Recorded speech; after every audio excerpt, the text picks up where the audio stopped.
Hey guys, it's me, Pokemon. I'm back. As you can see, I've changed the background. Now I'm going for more, somebody said like a glowing. So now I have like a faded white. You can't really do glowing on here. I'll be looking into, I think I need a green screen effect for that, and I can't find a good green screen effect for the background here. So it's something I'm going to keep messing with. But to talk about what I wanted to talk about today, there's a new little update that's come out for Marvel Strike Force, a new little blog post. I was waiting to make my video today because I knew this was going to come out. So it's exciting. It talks about Negasonic Teenage Warhead, and it talks about her kit, and then a couple of other little things. So let's start out by talking about all those little things, then we'll talk about Negasonic Teenage Warhead. First off, Phoenix is coming out, and then Relic, so they're having bonus drops for characters. Conveniently, if you need to farm Hand Assassin, she will be farmable with the bonus drops twice, so not a bad farm for Phoenix. That's exciting right there. Captain Marvel milestones they're going to be going till June 10th. You know, that's nice. I'll probably be able to 5-star Captain Marvel, so good for me. These web of offers right here, I don't know why they bother mentioning it. Like what like am I supposed to look at the name here? Like oh, Power Core bundle. Power Core bundle's coming. Oh my goodness, I love Power Core bundle. You know, oh my goodness, Mega Orb bundle. You know, why they just mention the names of the bundles? What's that mean to us? One thing I'd like to say, I sometimes see people tell other people to buy this Red Star draft. You know, it's usually something for like $20. So like you can get a 3 or 4 star Red Star drop for one of those characters in the draft. And I don't know why, like, I don't know. I wouldn't spend money on Red Stars. It's a workable system right now. I can live with it, but I wouldn't spend money on it, especially not that much money for that little. Like, what difference do you really get in the character at a 3 Red Star? Like, is it like, oh my goodness, this character is really good all of a sudden? You know, I can understand if it was like 7 Red Star drop for one of those characters for like, I don't know, $5 or something like that, but like 3 Red Stars, 3 Red Stars, not even that much. So, you know, if there's anything good here, I'll talk about it, but I don't think anything that good's coming. You know, they've had deals for these characters that won the awards.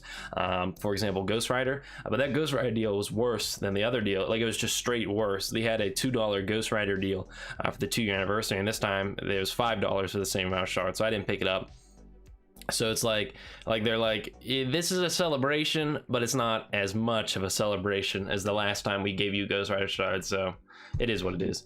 Here you go. They're keeping the daily energy claim to 3 hours till the end of June. That's great. I actually claim it more frequently now. I usually miss it with the 2-hour window. The 3-hour window is really nice. I'm a big fan of it. I'd say maybe just keep it permanently. I don't know. But I enjoy having that 3-hour window to claim energy.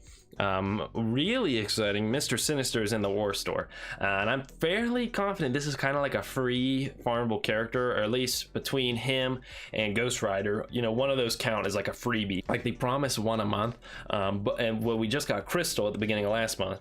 So now we just got 2 characters towards the start of this month. So one of those were given us for free.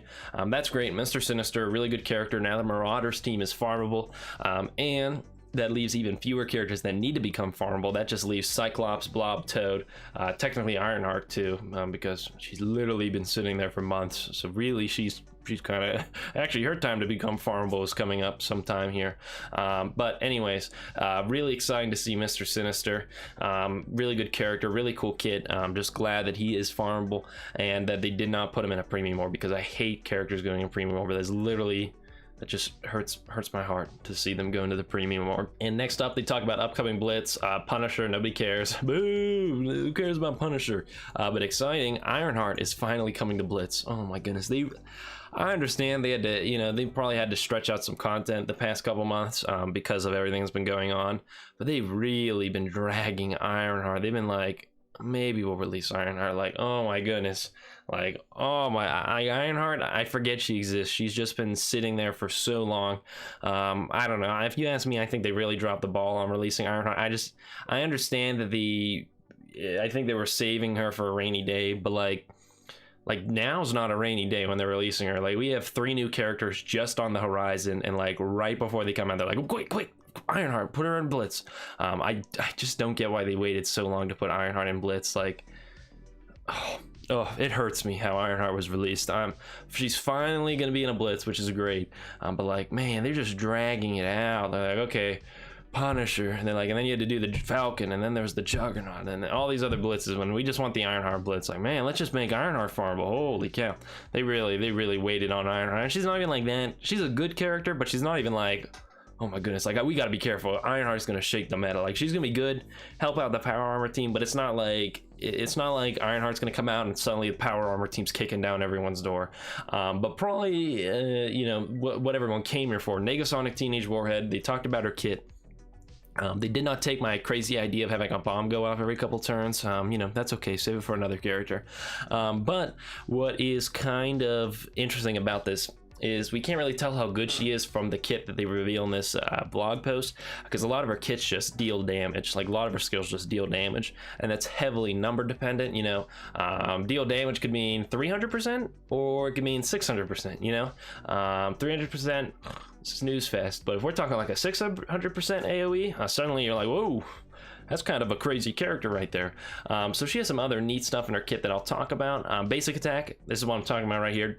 Just attack for damage. Like, you know, how much damage is that? Well, this means nothing to me. Special is probably the best thing in her kit just by looking at it right now without even knowing what numbers are. She attacks in sort of a charge through what I assume it'll be a particle charge, just like she does in every other form of media she's ever in. She'll clear all positive effects from each target, which is great.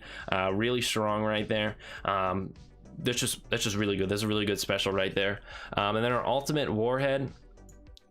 She'll attack all enemies and then apply heal block for 2 turns, plus if it's war offense she'll clear defense up. So I wonder if she clears the defense up and then deals the damage. I'd hope that's how it works, because you know that kind of makes sense. You'd want the defense up not there for your AoE. So we'll have to see sort of the order of events on that, but that could be really good right there. And again, we just really have to see the number on this AoE. You know, what is this AoE? And then the last thing in her kit is her passive ticking time bomb. On spawn, bury herself for a percent of her max health, and then on enemy turn she'll bury herself and fill her speed bar. Plus if she has a barrier she gains armor, so this will be interesting. What's nice is that percentage based always better than a raw number. And then on war offense she'll fill speed bar of X-Force allies, plus she'll gain damage and give X-Force damage. You know, just a little thing they had to throw in there. Nothing, you know, that's not too mind-blowing. But what I do want to talk about is the concept of her gaining armor. Again, we'll really have to see what these numbers are like, because this is either going to be something where it's like this takes a character archetype that's traditionally very squishy, like a blaster, and suddenly she's now tanky because of the fact she has barrier. Or this barrier is going to be so meaningless that it's like, why'd you even bother putting it in her kit? You know, like if it's like 5% barrier, like for a character that is a blaster already, you know, that's somewhat insignificant. So you know, that doesn't really change. You're still going to kill her pretty easily. So we're really going to see how much barrier does she give herself, because depending on how high of a percentage that is, you know, this could suddenly, you know, the X-Force didn't really have a tank, but this could suddenly turn the blaster into a somewhat tanky character. So we'll just really have to see how that sort of, you know, comes into play right here. How much armor does she gain? Kind of interesting here. You know, just a lot of, we just like everything else in her kit, we really got to see what the numbers are like on here to see how good she will actually be. But interesting stuff in her kit. Again, I'm a big fan of the effects on her. I think she's gonna look really cool in game. I'm excited for her, but honestly what I'm most excited about is that Mr. Sinister is farmable now, because he's super cool and his kit's super cool, and I've been wanting to finish off my Marauders team for a while now. So just that's what's really exciting for me. But comment down below how good you think Negasonic Teenage Warhead's gonna be.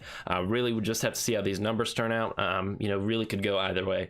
But you know, with that being said, what do I really know? Because I am only an 18-year-old. I hope everyone can have a happy and healthy day, and I'll see you guys in the next video.